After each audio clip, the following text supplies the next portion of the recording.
Welcome to System Failure Signals. Most people think silver moves because of inflation, interest rates, or retail demand. But what if I told you the real story is happening quietly, behind closed doors, where big banks never speak publicly? No press releases, no headlines, just data. And that data shows something most investors are not prepared for. Big banks are slowly, quietly exiting silver exposure, and they don't want you paying attention to how or why.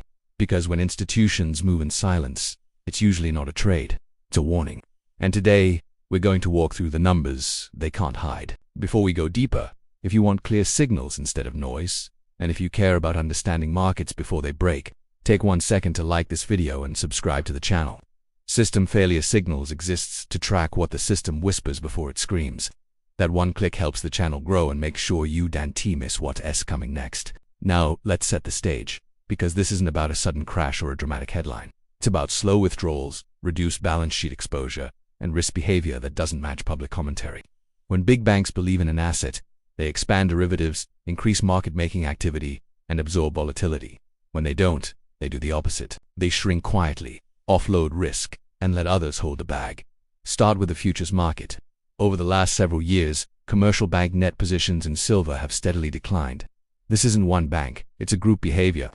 Open interest tied to major bank counterparties has trended lower during periods where silver demand from retail investors was rising. That divergence matters. When retail buys aggressively but institutional exposure shrinks, it tells you the banks are not positioning for upside. They're managing exit risk. Look at the commitment of traders' reports.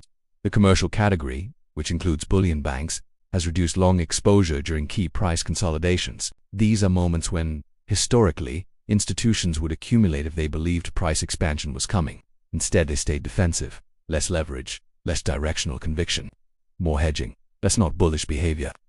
Now, let's talk about ETF flows, because this is where the story gets uncomfortable. Silver ETFs are marketed as institutional-grade vehicles, but when you track authorized participant behavior, something stands out. Creation activity is slowed while redemptions increase during periods of price strength. That suggests large players are using rallies to reduce exposure, not increase it. Retail investors see price stability and think accumulation. Banks see the same price action and see risk.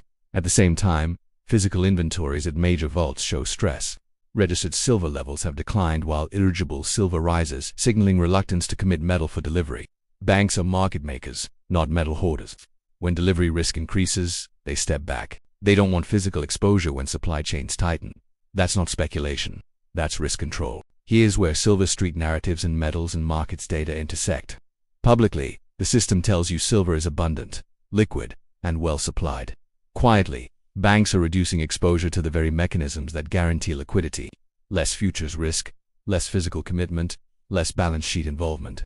That contradiction is a signal. And remember, banks don't exit loudly. Loud exits move markets. Quiet exits protect them. They let retail enthusiasm absorb volatility while institutions reposition elsewhere. This has happened before in other asset classes. It always looks boring before it becomes obvious. Another layer people miss is regulatory pressure. Post-crisis banking rules penalize balance sheet risk tied to commodities. Silver is volatile, politically sensitive, and increasingly tied to energy transition narratives. That makes it toxic risk for large institutions, so they comply publicly while withdrawing privately. Now ask yourself this question. If banks believed silver was headed significantly higher in a stable, orderly way, would they be reducing exposure, or would they be positioning to profit from volatility and expansion? The data answers that for you. This doesn't mean silver collapses tomorrow. That's not the point. The point is that price may no longer reflect institutional confidence. And when institutions leave a market structurally, the remaining participants face higher volatility, wider spreads, and delivery risk. That's when price stops behaving normally. This is why you see sudden price spikes followed by sharp pullbacks. Thin institutional participation creates fragile price discovery.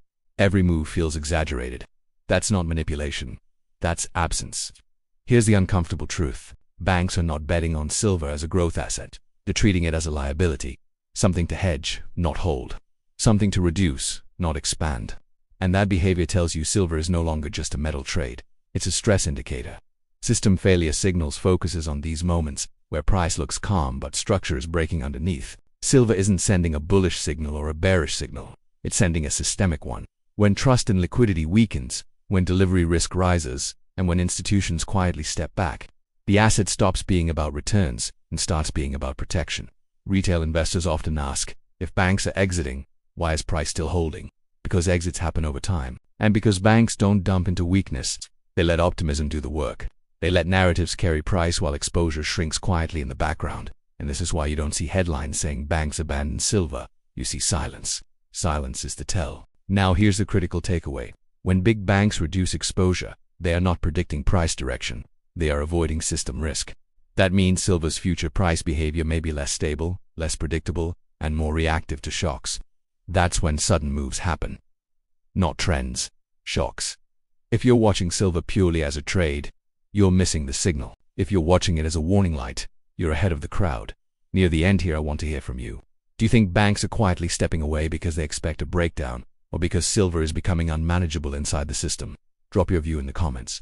This channel thrives on intelligent discussion, not hype. If this analysis helped you see silver differently, share this video with someone who still thinks markets move only on headlines. And make sure you're subscribed, because system failure signals will continue tracking what institutions do, not what they say.